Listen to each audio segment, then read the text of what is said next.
Harka fuuni ashamaa akkam jirtu daawwattoota akkasuma dhaggeeffattoota sagalee bilisummaa Oromoo sagantaa keenya qophii addaa har'aatiin keessummaa tokko isiniif qabannee dhiyaannee jirra.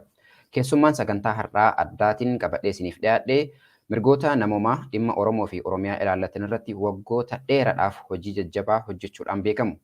Akkasuma hojii isaan hojjetaa turanii fi itti jiran kanaafis kabajaa fi ulfina isaanii ibsuudhaaf uummata Oromoo biraa maqaa kabajaa Dr. Galatoo jedhamu sirnaan kennameefin illee beekamu.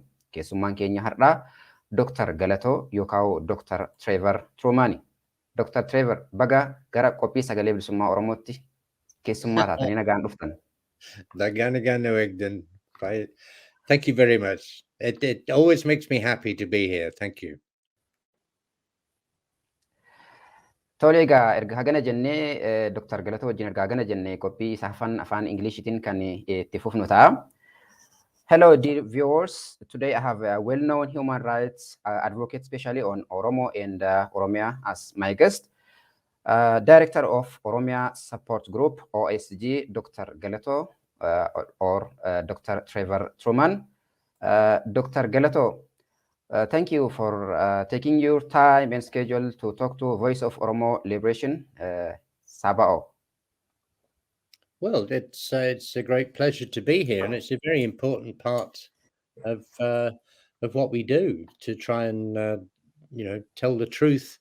And going through radio stations like SBO is a very important thing to do. So it's a great pleasure to be here. Thank you.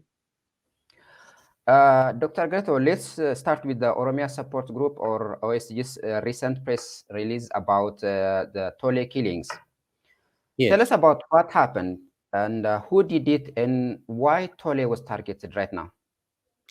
Well, since that press release, the waters have got considerably more muddied, and there's more claims and counterclaims about who is involved as perpetrators, who is involved as victims, and what the reasons for various groups and their claims are.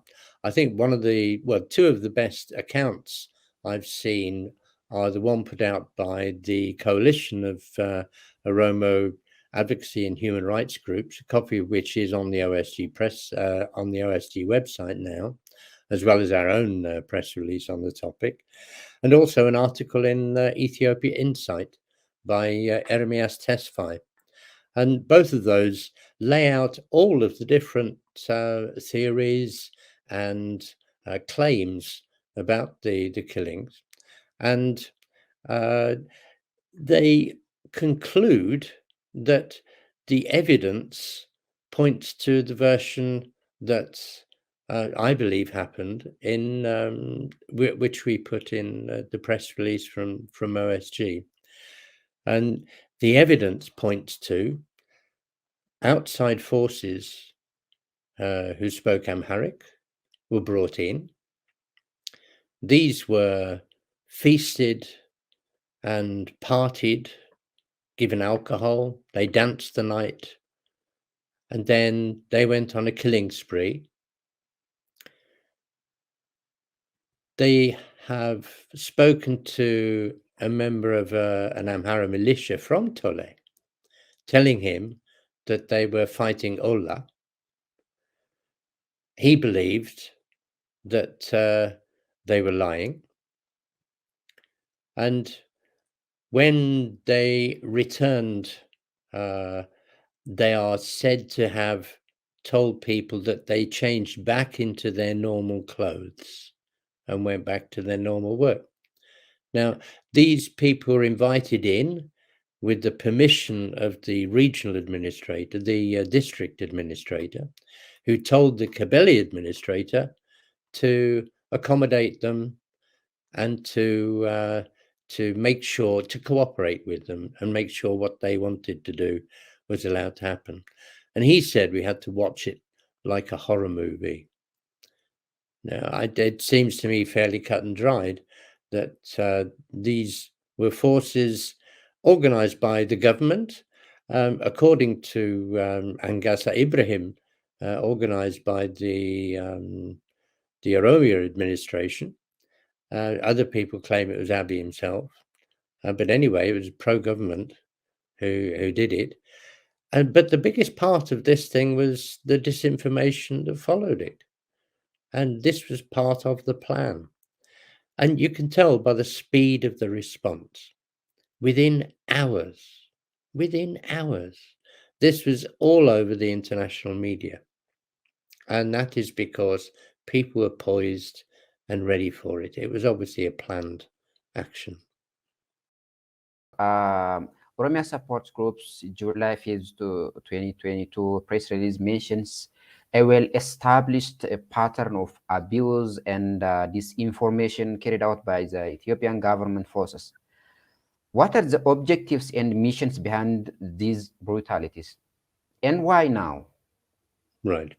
Well, this is nothing new. It's all been done before.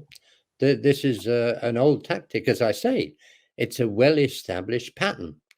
There are three ways that this can happen.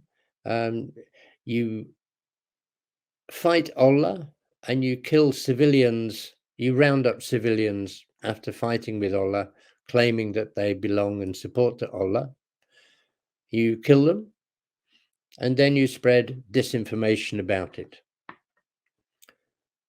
Another version is that you pit other regional forces against Oromo villages and kill them. And then you spread information about it that says it's Ola killing Amhara civilians. There's three prongs to this, as I said. One is the elimination of Kero and now Ola and its supporters and its associates, as it said in the Security Task Force Directive in April. Now, that Security Task Force Directive admitted that there was huge support for Ola within the civilian population and that some administrations needed to have a permanent security presence to be safe, to be able to function. Now, when they say they're going to eliminate the associates of Ola, that means virtually a carte blanche to attack every civilian in Oromia. And this appears to be what they're doing. Anyway, okay. So the first prong is the elimination of Ola and Kero. Second is the expansionist agenda of Amhara forces from Amhara region. You see, all around Amhara region, there are conflicts. They're not within Amhara region, they're outside Amhara region. Although the claims are that they're genocide against Amhara people, it's the reverse. The only thing that's happening within Amhara region is the extermination of Oromo in Wollo, in the Oromia special zone. So, but in all the regions around Amhara region, all the districts in East Shoa, in North Shoa, in Horogudru, in East Wallaga, in Metakel, both zones, Metakel zone of Benishangul Gumuz and Kimashu zone, all of these, all around the rim of Amhara region, there are conflicts where there is ethnic cleansing, basically, of anybody who's not a Amhara in those areas. Those are two areas of conflict. And the third front is this of disinformation. So you have two patterns of conflict, but the same pattern of disinformation. Wherever there is violence, it's blamed on, on the Oroma, usually Ola, the Oromo Liberation Army. And yes, it is a very well-established pattern. We saw it in Galato in November 2020. We saw it in Shashamani and Dera, the rioting after Harchalu's assassination at the end of June in 2020. You've seen it numerous times. Doctor, can you tell us more about the tactics and the misleadings about this information regarding that the government is blaming these killings and all human rights abuses on Oromo Liberation Army, OLA? So, and what are the facts on the ground and the truth behind this act? Well, as I say, there are many claims and counterclaims, and certainly the exaggerated claims of thousands being killed will be untrue.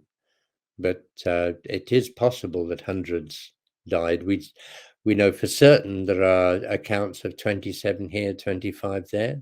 We do know that it occurred in several areas. It wasn't just one spot. The truth will only be known if people are allowed to go and investigate in the area itself. As I say, people with better contacts than me have been investigating, and I think as I said before, the two most rounded reports, which take into consideration the evidence for all sorts of explanations for what happened, are the ones by the coalition of Oromo advocacy and human rights groups, and the one by Ermias Tesfaye in Ethiopia Insight recently. And as I say, my own belief is that it was a militia organized by central government that was responsible. Whether it was a particular regiment, we know that there is one regiment of Fano, that defenders of the regime, that has perpetrated atrocities. We know that another brigade, the Menelik Brigade of Fano, have perpetrated gross human rights abuses. Sorry, I'm rambling on. Thank you for taking it. In the past 3 or 4 years, state of emergency in Oromia, especially in Western Oromia, Wallagga zones, gradually escalated to the command post rules. Now war is declared on Oromia and it's utterly waged. Where are all these taking the country to? Who is responsible for all these disasters and the human rights abuses, the killings, and all these happenings? If you shall just tell us about your opinion on this, please. Right. It is perfectly obvious to any observer that the individual responsible for this is Abiy Ahmed. There was an atmosphere of hope and progress and peace and conciliation towards the end of 2018, when the OLF were invited back in, and that, of course, encouraged a backlash amongst those forces which resented any equal voice being given to the Oromo people, and wanted a return back to the old, like the followers of Menelik, if you like. Now, Abiy Ahmed was responsible for deciding to use those forces, to cooperate with those forces, to try and eliminate the very force that had brought him to power, which was Kero. It was only because of the sacrifices of thousands of those young lives that the political opportunity arose for him to take the helm of the EPRDF. But what a disaster that has proved to be. And so I find him responsible. But secondary to that, there are, as well as the usual rent seekers and people who just want wealth and power, but as well as that, the biggest force, the negative force, as well as Abiy Ahmed, is this return to the days of empire, the harking back to the days of Menelik, Haile Selassie, the Ethiopian Empire, as seen by everybody in the world through Amhara script, Amhara language, Amhara calendar. And it's not. The dominant culture in Ethiopia is Amhara now, but that has been the cause of this instability in the region. And until we get rid of this superior mentality, this colonist mentality, until we get rid of that, then Ethiopia's problems will continue. And that was the other big force that was unleashed by Abiy Ahmed.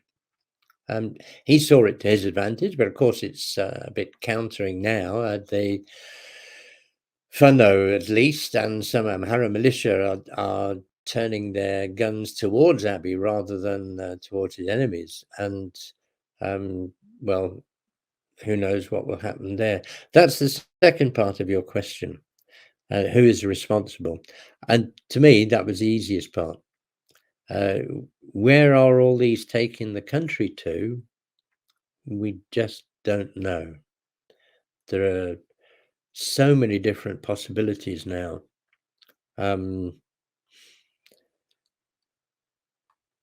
Mohammed is obviously trying to tread a delicate path towards some sort of self-determination within a democratized Ethiopia, a la OFC policy, the Oromia Federalist Congress policy.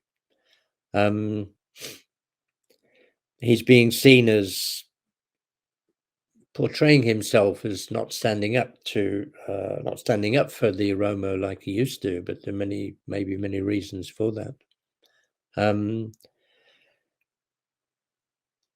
Only if Ola can be given a seat at the table, negotiation-wise, and only if grassroots people from all regions are involved in a national dialogue, only then can we start to see some possible solution to Ethiopia's problems. The likelihood of that happening, as opposed to a descent into widespread violence and genocide, is unknown. I used to accuse people of exaggerating when they use the word genocide, because if you overuse it, as one scholar at an Association of Genocide Scholars conference said, if everything is genocide, then nothing is genocide.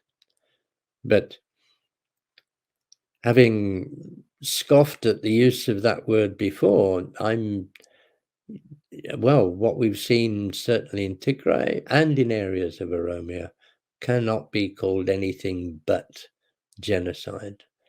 And if this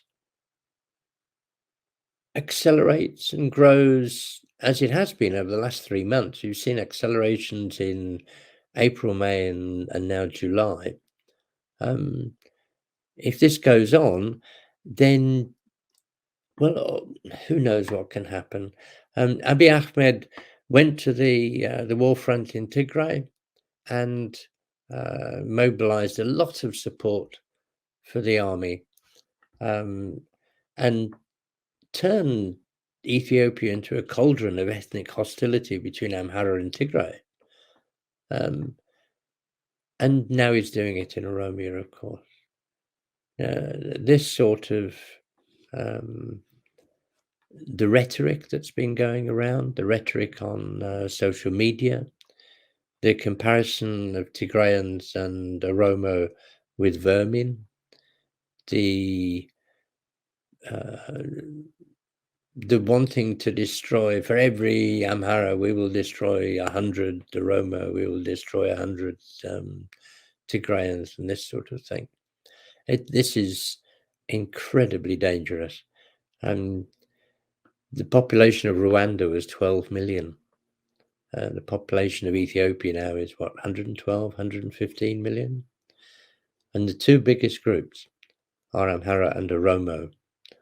And the Oromo, they say, what, 40 plus million, possibly even 50 million people. Now there's horrible possibilities of mass violence, and Abiy Ahmed was able to mobilize civilians against Tigrayans and against the Oromo. And now we have the pact between the two regional presidents to eliminate Ola, which was in June. So, yeah, what is to come is certainly going to be horrible. If we can ensure that we get some sort of dialogue going, then we can avoid thousands, tens of thousands, possibly hundreds of thousands of deaths. But it happened in Somalia. We didn't think it could. Now Somalia is a completely failed state. It was a civilized country. And the same could happen in Ethiopia. Let's not forget. Thank you, Doctor. Let's talk more about what we were talking about FANOs.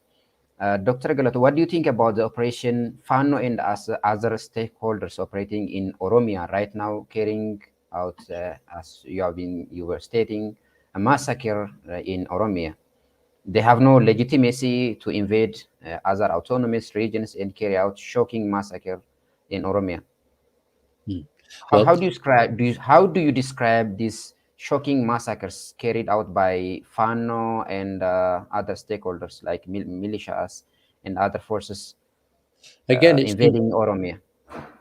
Again, it seems to be on two fronts. We hear less of Eritrean troops these days, don't we?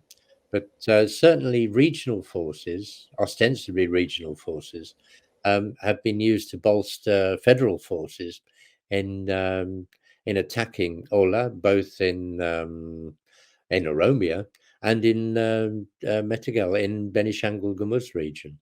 And in Gambella recently, there were a combination of regional and federal forces rooting out people who spoke Oromo in the town just to kill them because they were Oromo.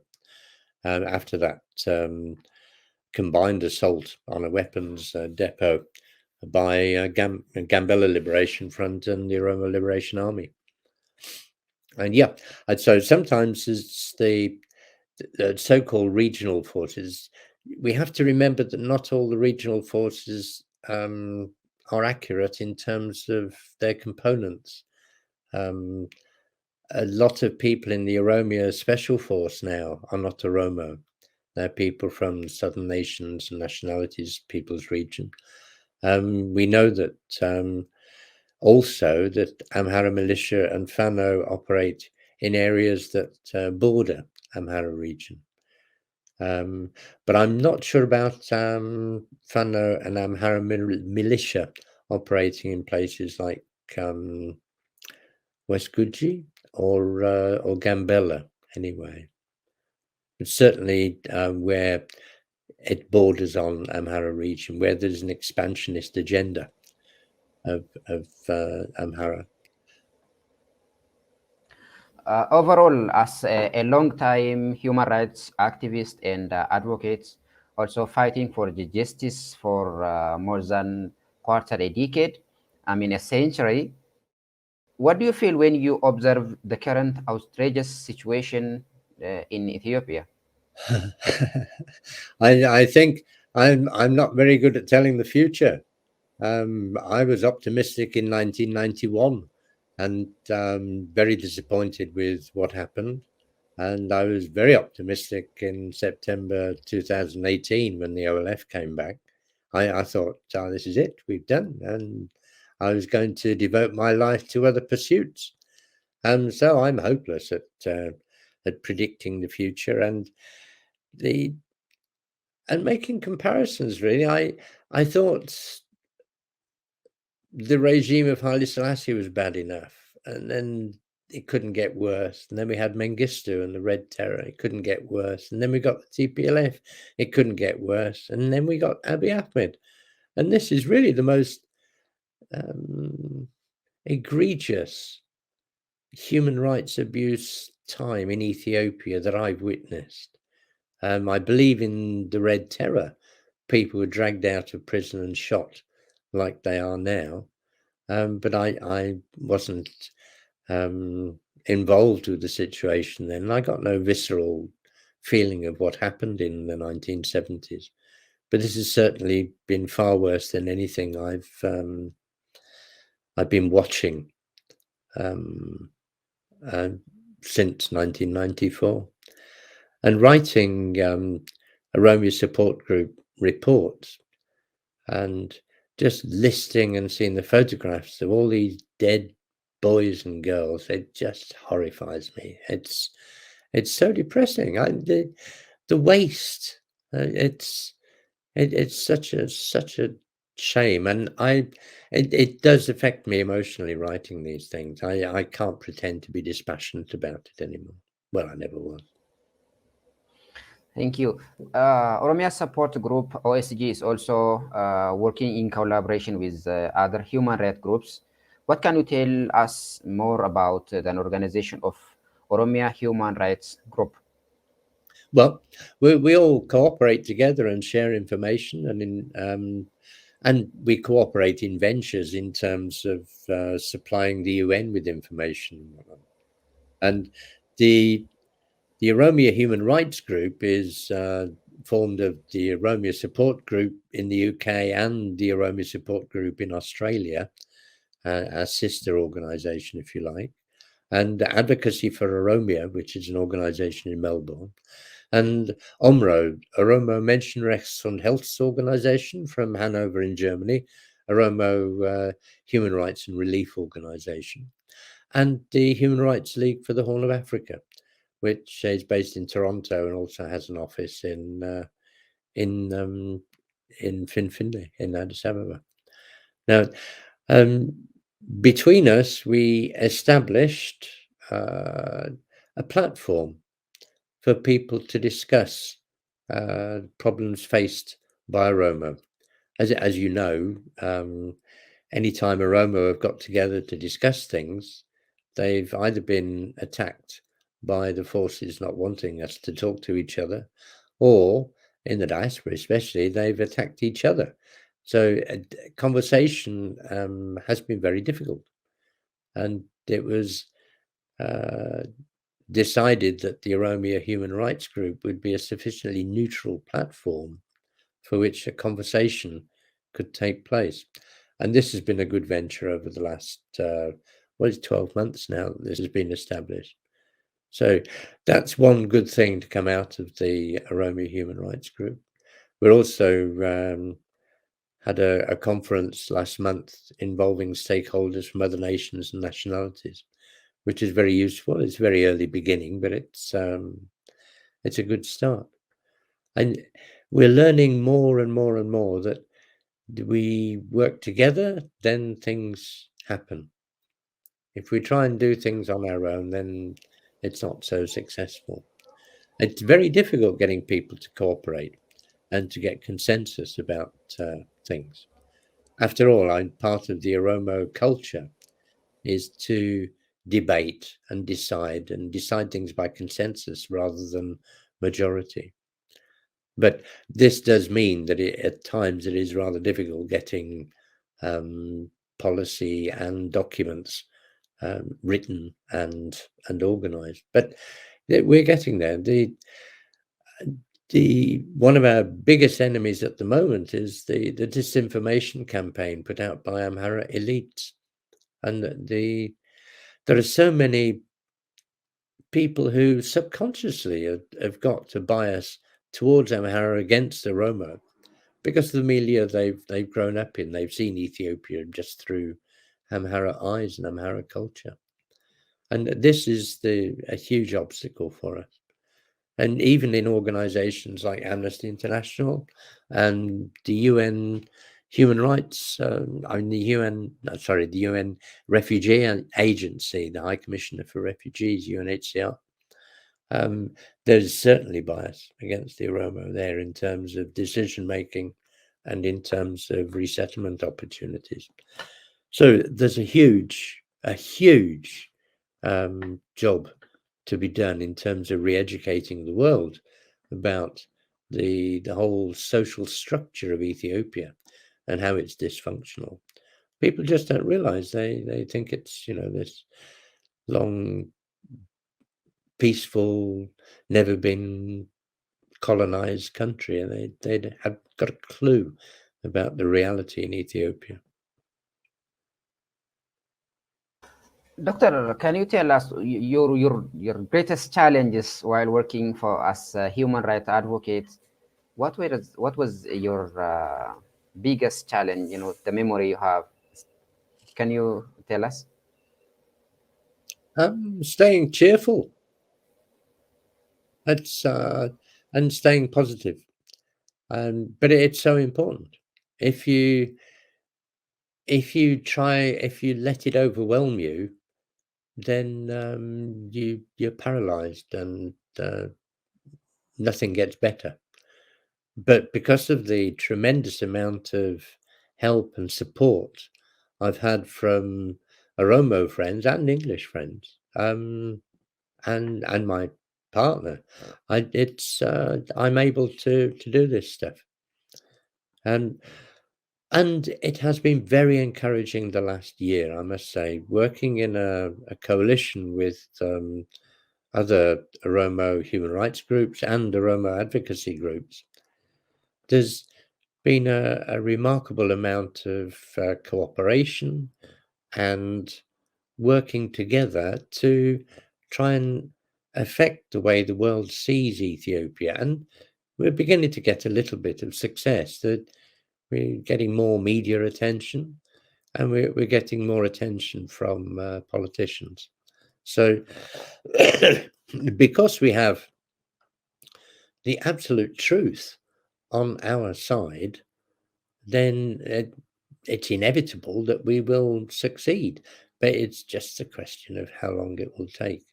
And the smarter we are, the more energetic we are, the shorter it will take.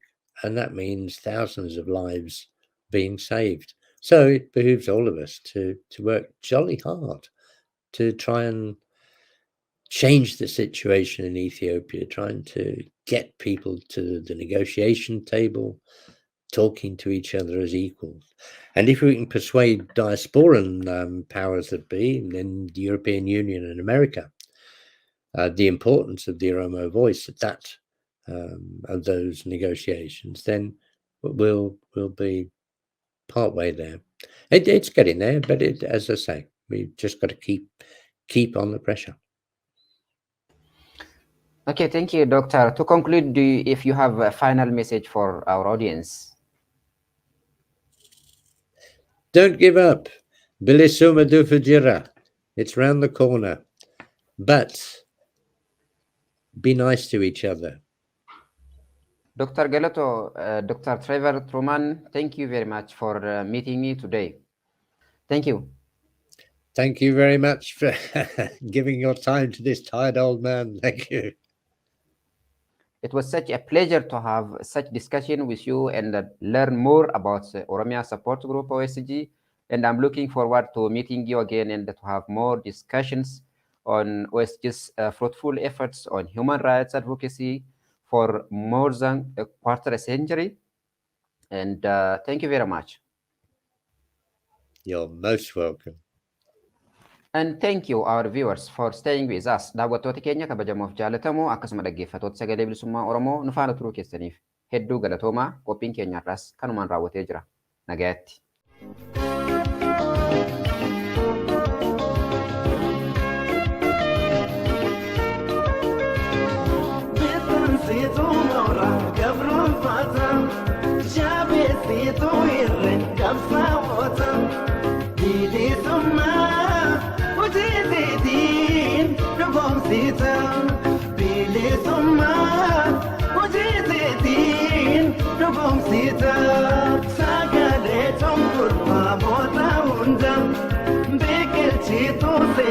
Sera